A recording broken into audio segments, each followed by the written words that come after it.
Morning, welcome to day 2 of my King Alfred's Way adventure. So as I said, I'm on Thursley Common, and there's a couple of army training ranges not far away, and I can hear machine gun fire, so I'm going to get up very early. It's just gone 4.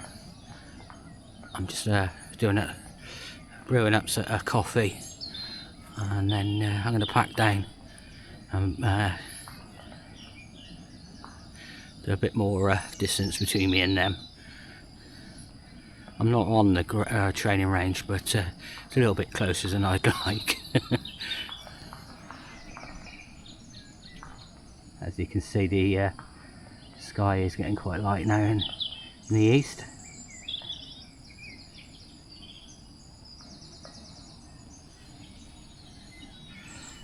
Anyway, day 2. The only evidence I've been here is a dry patch. That was a good camp, this. It's relatively quiet, apart from the noisy neighbours at 4 o'clock. That woke me up.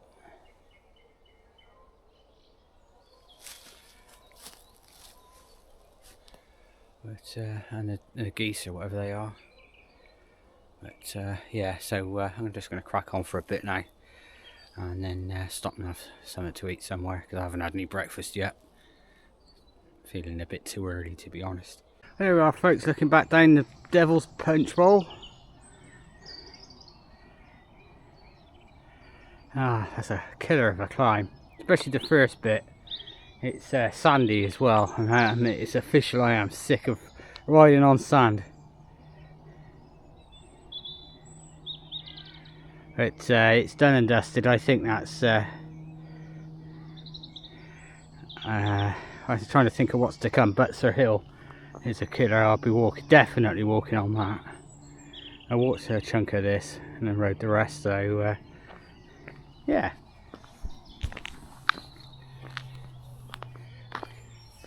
It's a bit of a slap in the face when I'd done about 1.5 miles from the camp, and then Climb Pro came on and said I got a 2.5 mile climb, which is what this was.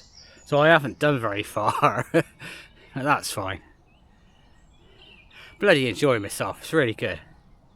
Do like this route. Sweating like a good one now.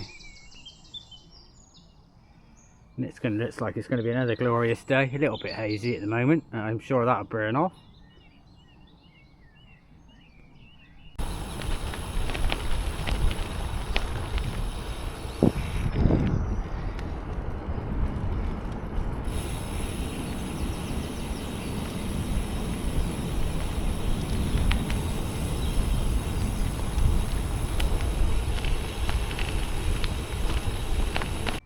I love coming down these ancient holloways.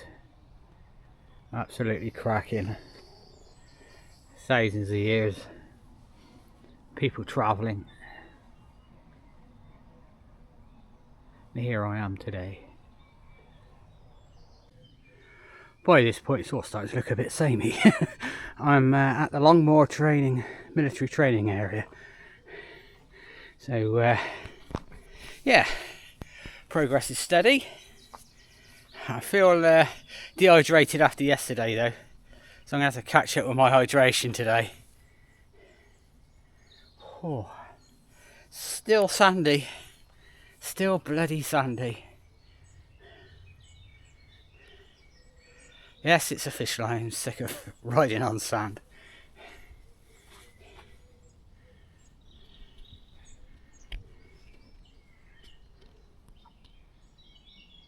Well folks, bit of a progress update. So I've just come through Liss, and I did a resupply there, some more water, and had a coffee and an orange juice, and I felt like a hot water bottle by the time I left there, but it was so noisy. They were digging the road up outside Tesco's, and you know, it was just so noisy and hustle bustle as you'd expect in a town centre, you know. So I've now sort of stopped here for a bit of a breather, and tranquility is Lovely. Yet another forest. It is so nice though. I am really enjoying it. It's healing, I think the term would be. You know, just sometimes you just need to get off the rat race and go back out into nature and just enjoy it. You know, I was thinking that the other night when I was up on the ridgeway there. You know, it was a starry sky and I could see satellites going across, and I'm just like, yeah, back to basics. Back to basics. Anyway, I don't know where I'm going to camp tonight, actually. I'd like somewhere quite, you know, a nice location, and I really can't make my mind up. I mean, it's only sort of 10 o'clock, half 10 at most. So we're quite a long way off that decision yet, but I can certainly be the other side of Winchester today if I just crack on. But my legs are a little bit knackered from yesterday, to be perfectly honest with you. So we'll see where we get to, you know, at what time. So I don't know if you can see on this camera, but that mast on top of that hill over there, I think is at the top of Butser Hill. The hump before it, I think, is the Queen Elizabeth Park. So we're progress is fairly good now. I mean, once you get over Butser Hill, and there's another cut. Actually, there's another. I ignore what I was going to say. I was going to say it's all downhill into Winchester, but I'd forgotten Beacon Hill, which is like the highest point of the whole ride.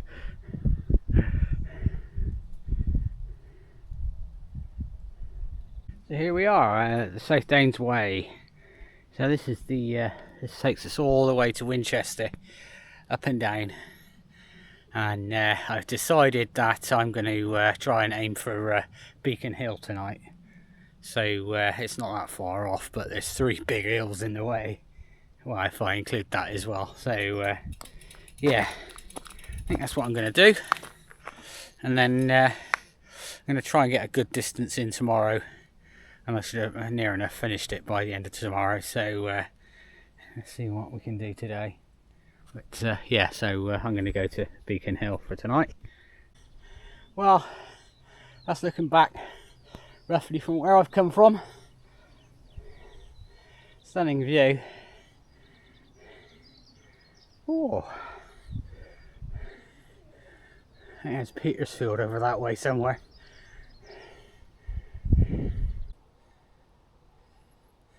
So this is, I'm going to say it quietly, this is where I camped last time, at the end of day 2. And I'm here at lunchtime this time.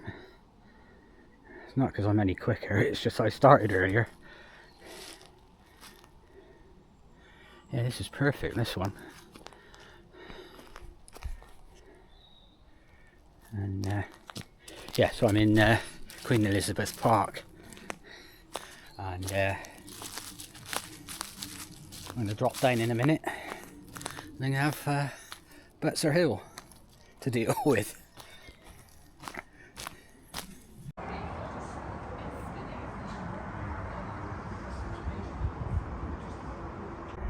So this is Butser Hill. I shall be walking up here for a long time. It's very steep.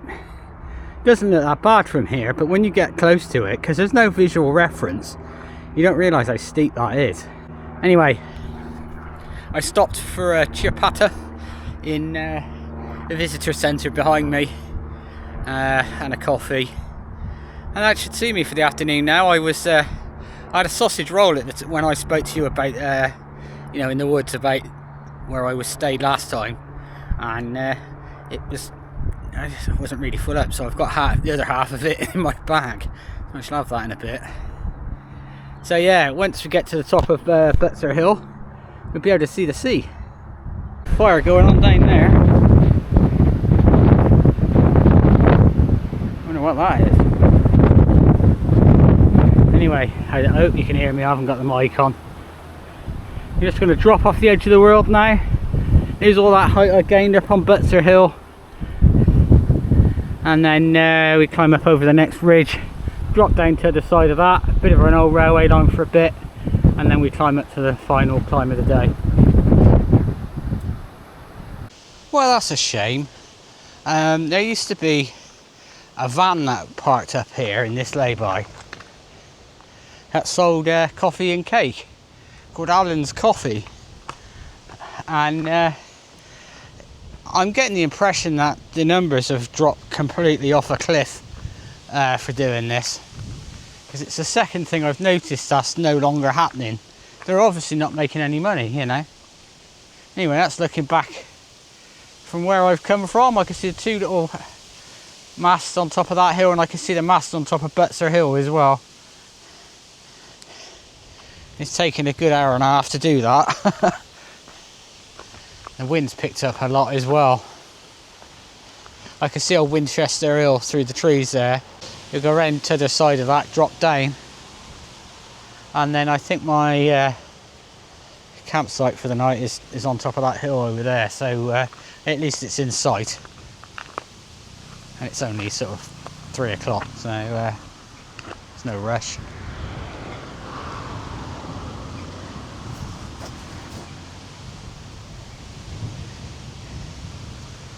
Yeah, I'm really enjoying this. I think I'd like to do it again, but without all the clobber. You know, stay in like Premier Inns or something. I know that costs a lot of money doing it that way, but well, I think I found my place for the night. It's a bit early yet to do anything, so I'm just going to sit here and chill out for a while. But I've certainly got a room with a view tonight. So this is Beacon Hill, the trig point there. Somebody's left their water bottle on the top of it. And in the morning I'll be heading off down this path down here. You can see the Fawley oil refinery over there, and I can see the Isle of Wight the other side of the Solent.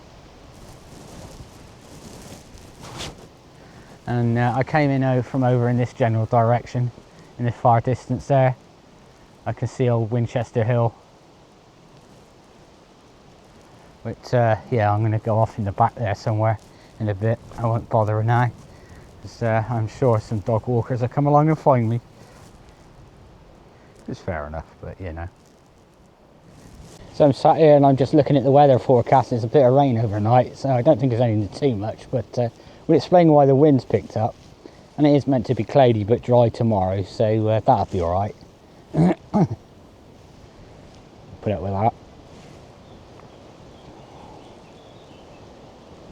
Bit of a change of plan. When I last spoke to you, I was up on Beacon Hill, and there were some lads hanging around, and I'm like, So I carried on, and I've come here, and it's a proper campsite.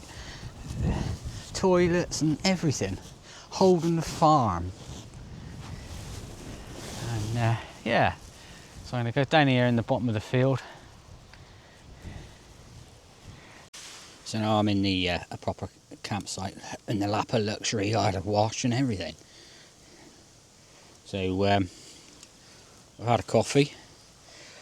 I can't remember if I said, but I bought some MREs with me, so I'd try them out. First one I tried was dumplings, steak and veg or something like that, and it didn't smell particularly good.